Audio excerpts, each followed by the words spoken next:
Bienvenidos a este nuevo video.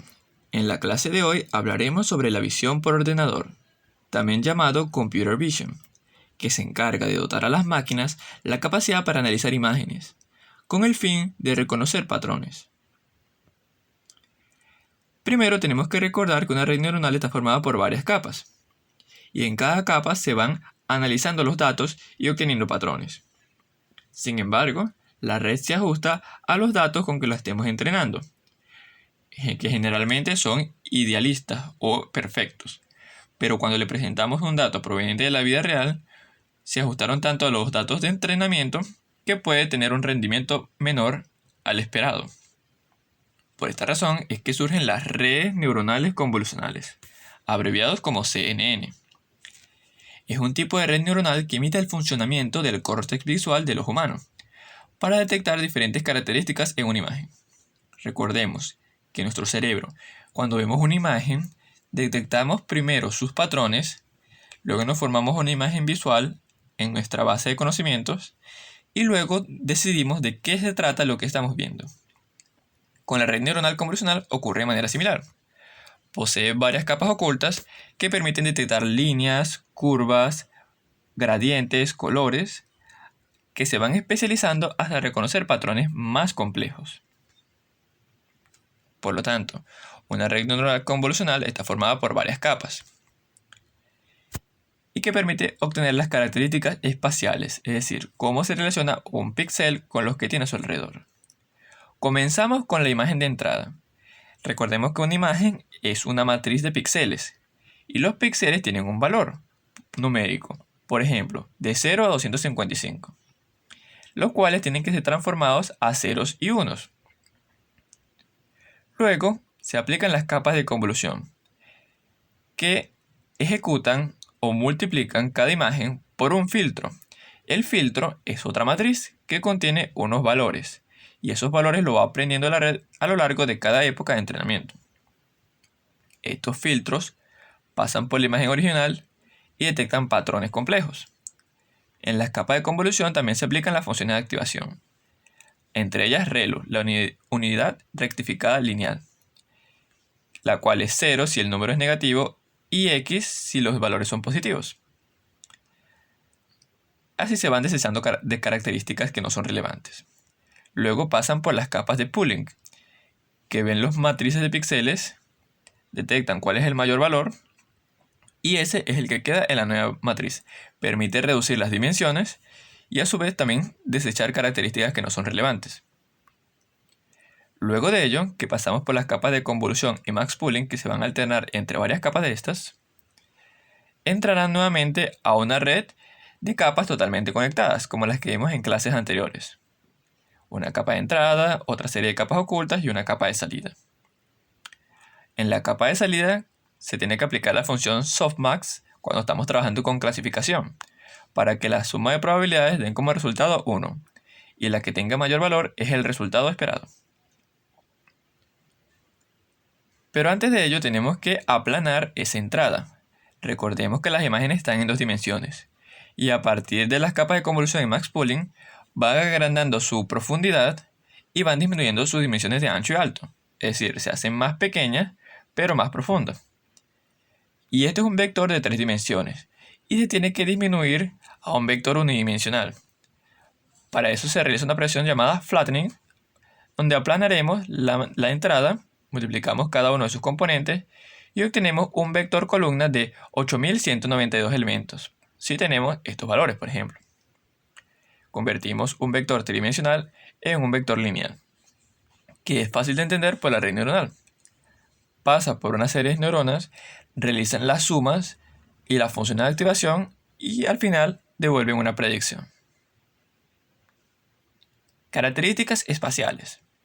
El valor de un píxel estará muy ligado al de sus píxeles vecinos, permitiendo crear diferentes formas y patrones. Así podemos identificar qué píxeles pertenecen a un objeto y cuáles no. Por ejemplo, una operación muy común que se aplica en las redes neuronales convolucionales es la detección de bordes, que se basa en la diferencia de colores o de un gradiente de color, pasando de muy claros a muy oscuros. Ya sabes que hay un borde. Aplicaciones y logros. Las redes neuronales convolucionales fueron introducidas por primera vez por Jean LeCun en 1989, ya que él creó un algoritmo para el reconocimiento de dígitos escritos a mano. Un conjunto de datos que contiene varios dígitos y que fueron reconocidos fácilmente por la computadora y expresados en la pantalla. Este fue el inicio de ese cambio, una nueva arquitectura de redes neuronales.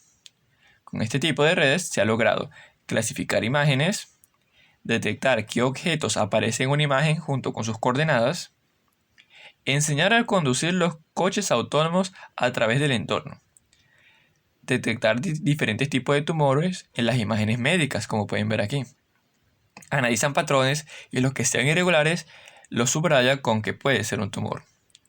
Y también ha enseñado a los robots a reconocer su entorno.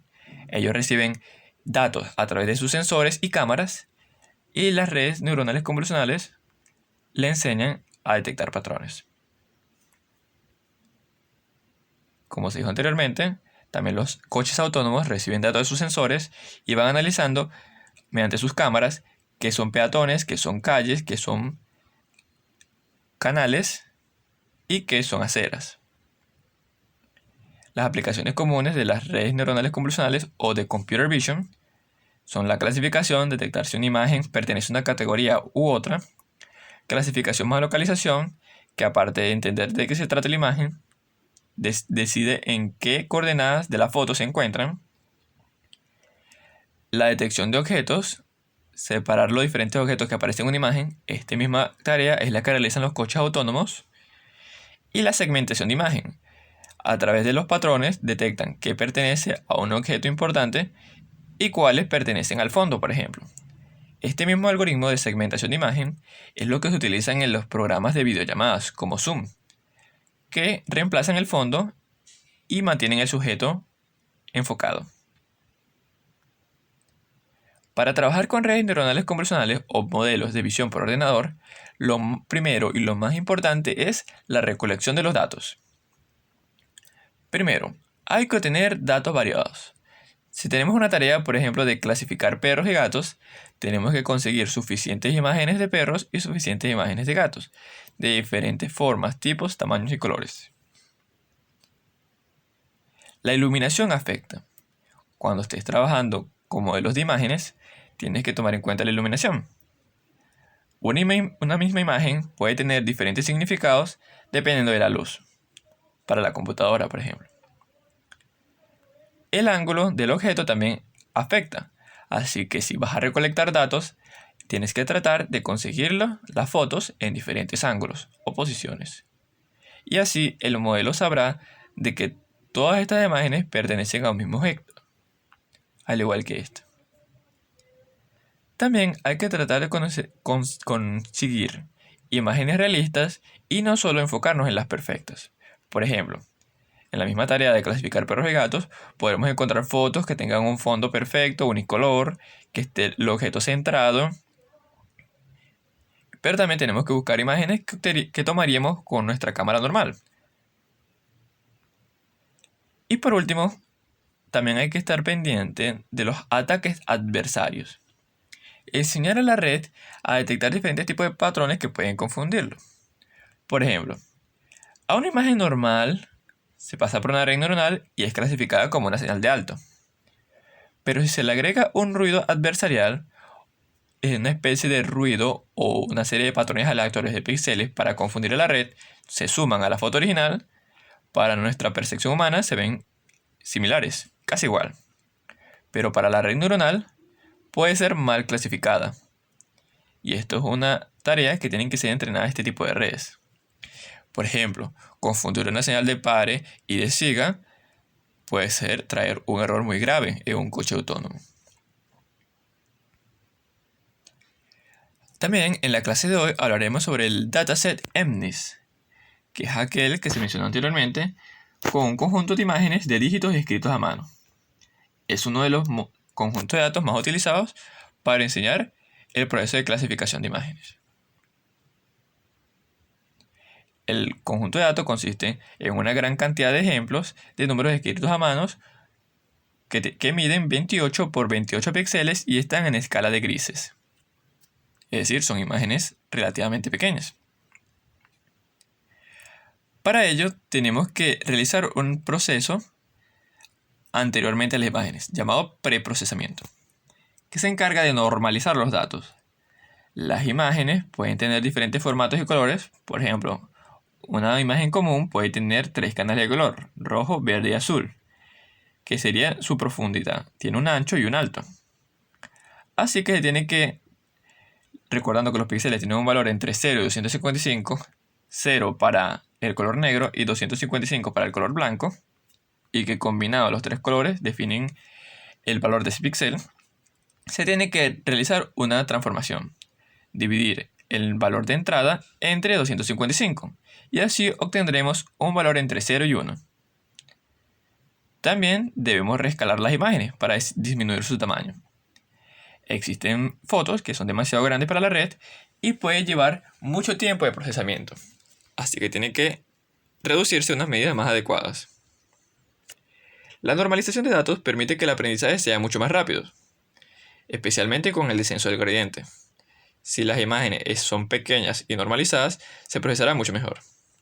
Aquí nuevamente donde utilizamos la fórmula de el número menos la media entre su desviación estándar. Luego, la capa de entrada. La red toma como entrada una matriz de píxeles que representa a una imagen. Si tenemos una imagen de 28 por 28 píxeles, se requerirá una neurona por cada píxel. Multiplicamos sus componentes y necesitamos 784 neuronas de entrada. Esto es si solo tenemos un color, como en este tipo de imágenes que son en escala de grises. Si tenemos 3 colores, el número de neuronas aumenta. Así que sería 28 por 28 por 3 colores. Necesitaríamos 2352 neuronas de entrada. Y que cada una de ellas esté conectada con la capa siguiente. Y es por eso que se resalta la importancia de las convoluciones. Aumentar el número de neuronas puede aumentar la complejidad. Así que surgen las capas convolucionales.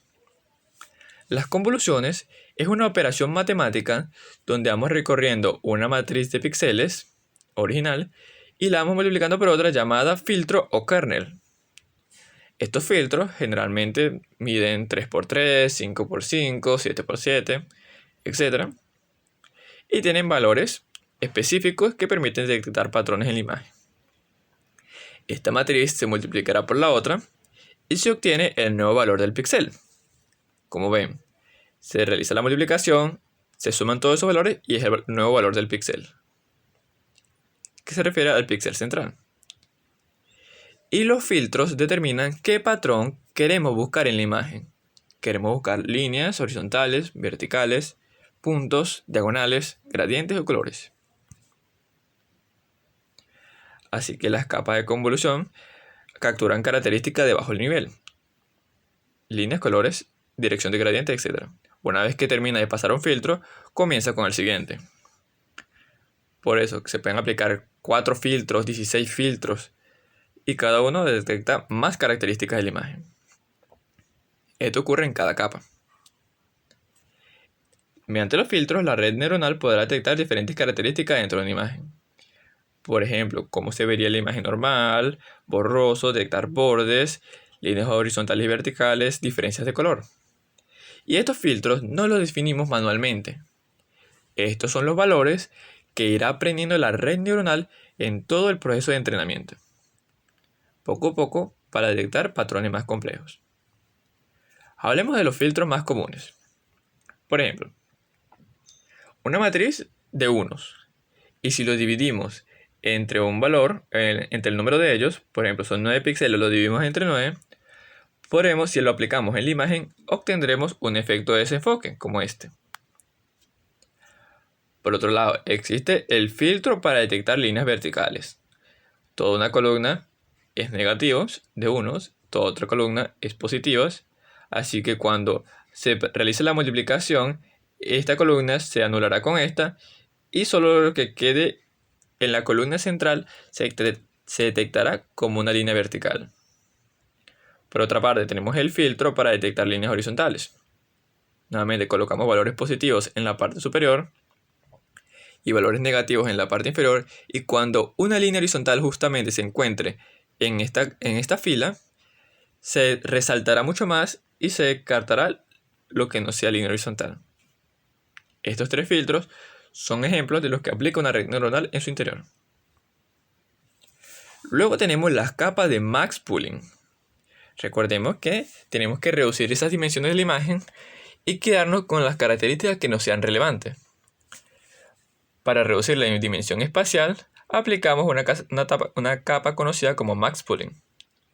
Un max pooling de 2×2 reemplaza un área de 2×2 píxeles, elige su número mayor, 2, 6, 9 y 9, y estos van a ser los nuevos valores de ese píxel. Si tenemos una imagen original, podemos aplicar dos diferentes tipos de pooling: el valor máximo o el valor promedio. El valor máximo, primero, seleccionamos nuestro subconjunto de 2×2 y elegimos el mayor valor del píxel, 20, 30, 112 y 37. Y este será nuestra nueva matriz de datos. Si lo vemos en la realidad, esto se verá mucho más destacado que el resto. Y también podemos utilizar el pooling promedio. Sumamos todos los valores y los dividimos entre el número de píxeles y ese va a ser el nuevo valor del píxel.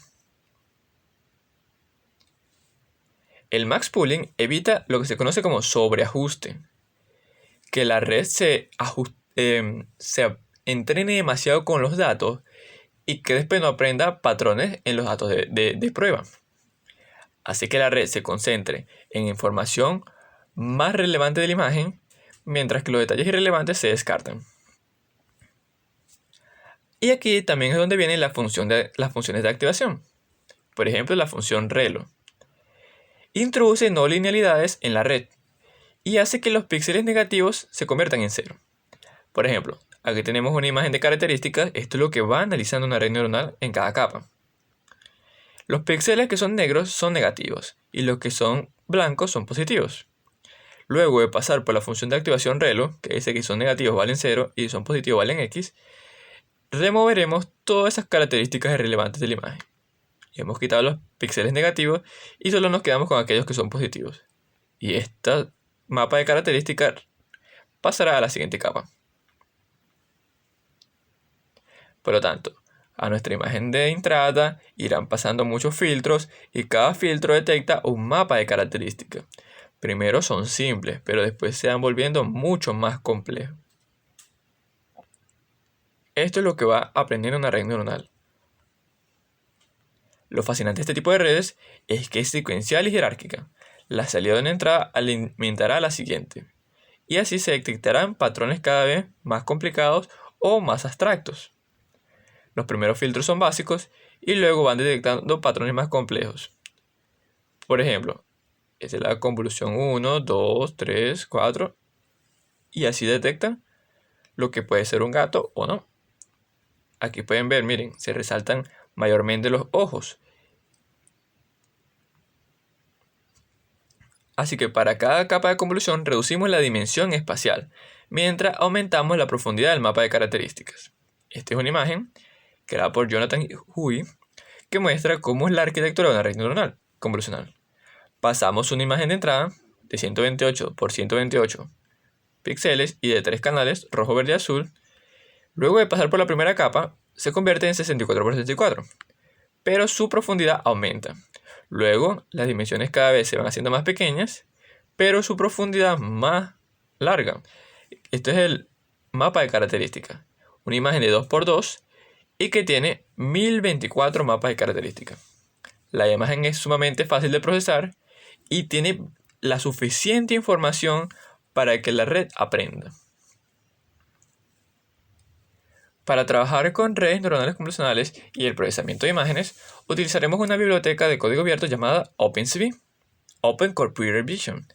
Permite leer, manipular imágenes, captura de video y procesar diversos algoritmos para el reconocimiento de patrones. En su página web pueden encontrar documentación, cursos y tutoriales de cómo utilizarlo. Están en inglés. Es opencv.org.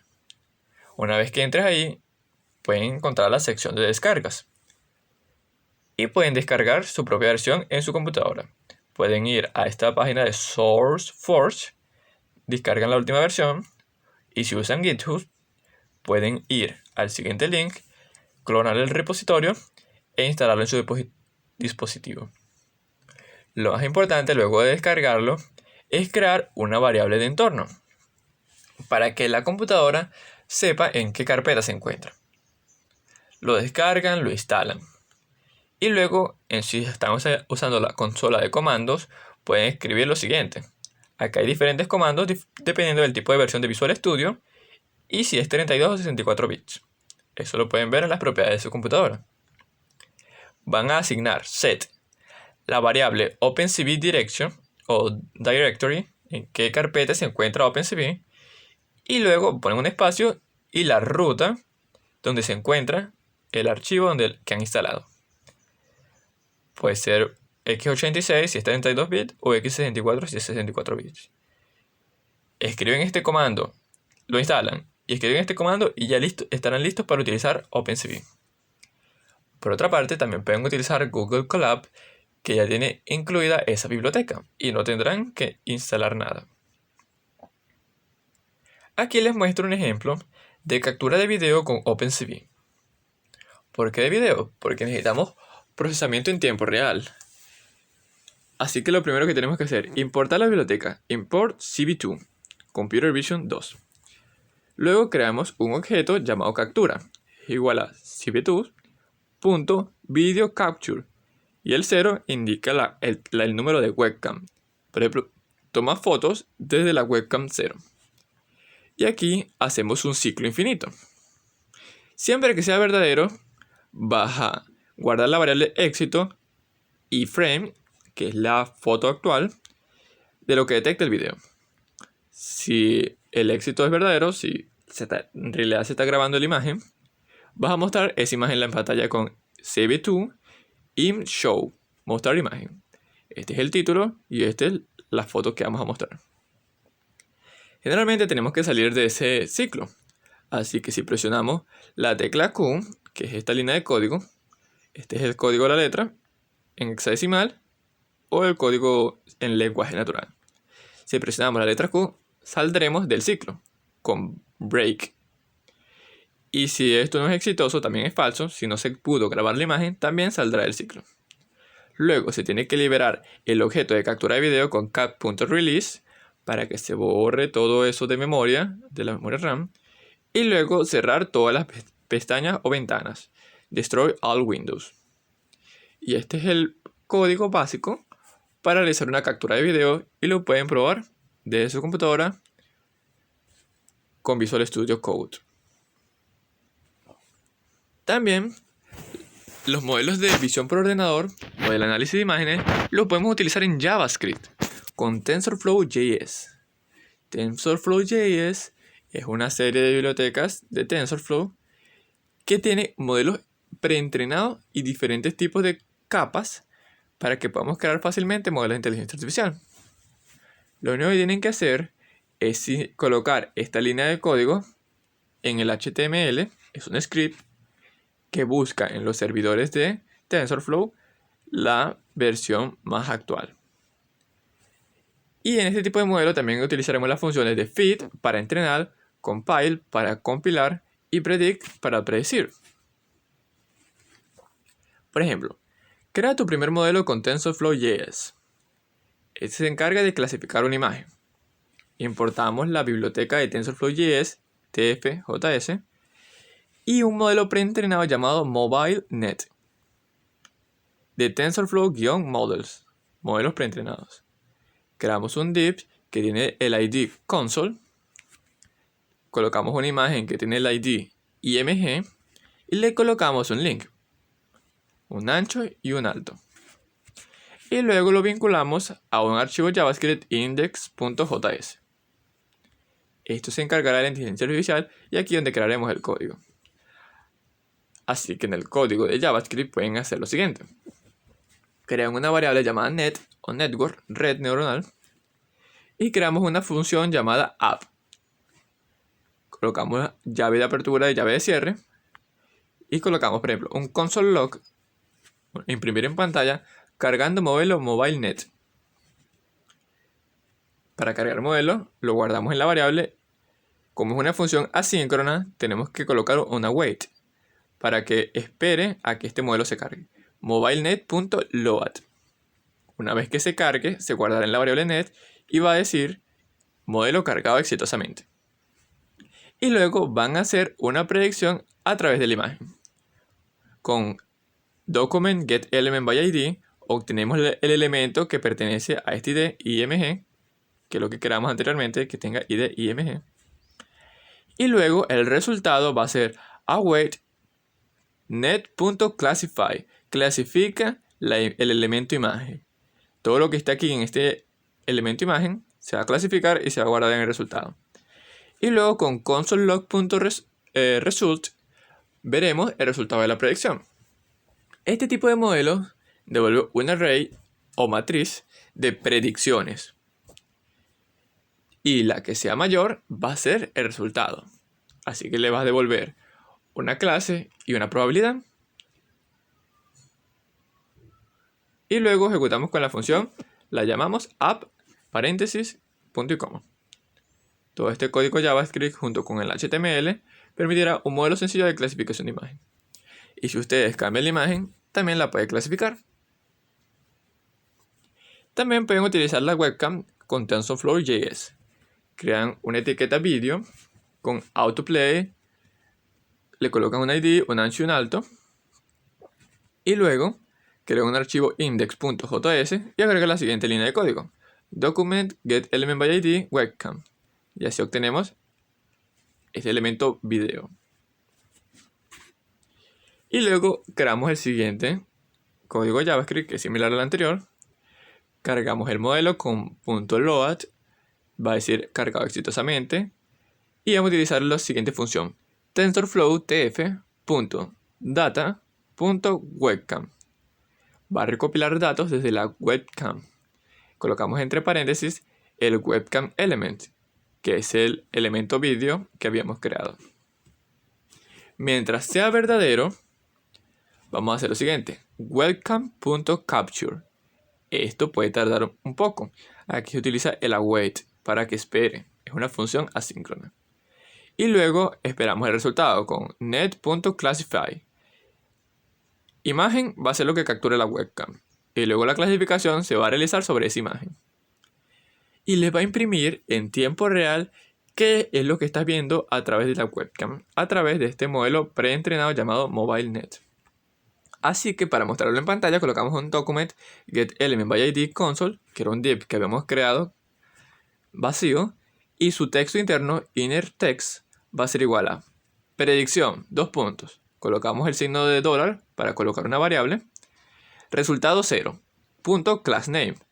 Recordemos que devuelve un vector de probabilidades. El resultado 0.className va a decir de qué se trata lo que está viendo. Y resultado 0.probability nos va a decir con qué certeza o qué probabilidad sabe qué es lo que está viendo en la imagen. Y luego colocamos img.dispose para guardar o liberar lo que esté guardado en esta imagen. Y pasamos al siguiente frame con TensorFlow.tf.nextFrame. Este código junto con el HTML anterior creará una webcam que leerá una imagen y la predecirá. Leerá la clase y la probabilidad. Este modelo MobileNet está entrenado con muchísimas clases de predicción y ha sido preentrenado por Google y TensorFlow. Para la actividad del día de hoy, en nuestro API, vamos a utilizar la plataforma Teachable Machine, que les hablaré más tarde. Teachable Machine es una solución también creada por Google y sus ingenieros que permite que cualquiera pueda crear modelos de inteligencia artificial con muy pocos materiales. Podemos crear modelos de clasificación de imágenes, de sonidos o de posturas. Para ello pueden recopilar datos de su webcam o subir una imagen de su computadora.